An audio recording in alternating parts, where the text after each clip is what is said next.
First National School. Sometimes called the Free School, the Rochford National School opened in around 1812, and Peter Pond was employed as headmaster on a salary of £40 per annum. However, it wasn't until a school board was created in 1837 that it was agreed to build the National School at the end of West Street, which was completed in 1840. The schoolhouse was completed at a slightly later date, so the first headmaster, John Popplewell, had to rent premises close by. The headmaster's salary had now risen to the lofty sum of £46 per annum. Today the building is home to the Rochford Day Nursery. There were other schools in the area. Two were for the wealthy and often had pupils as boarders. Another was in the grounds of the Congregational Church, who believed that education should be available for all.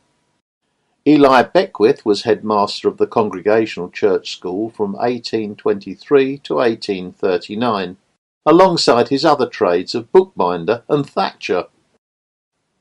The National School had 2 rooms separated by framed partitions, one for boys, the other for girls, and a small entrance porch was added on.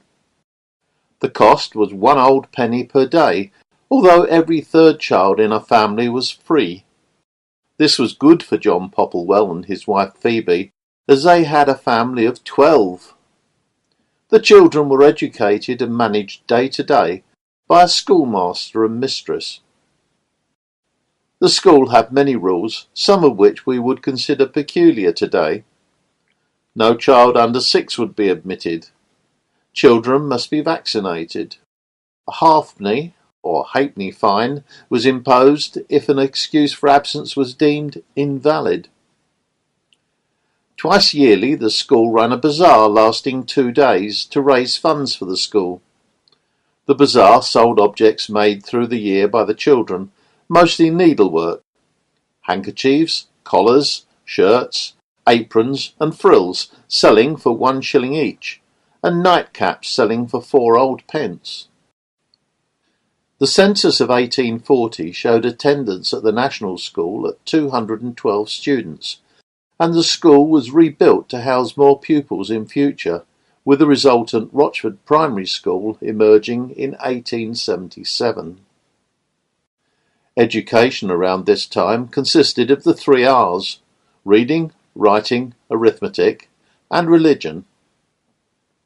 Boys may have also learned practical activities like shoemaking, tailoring, and gardening. Girls would have learnt knitting from a young age, and as they got older they learned spinning, sewing, lace-making, and baking. From the mid-19th century, due to the Industrial Revolution, vocational activities took second place to academic subjects. There was an increased need for clerks, and the education system found it easier to train pupils for clerical work than for manual occupations.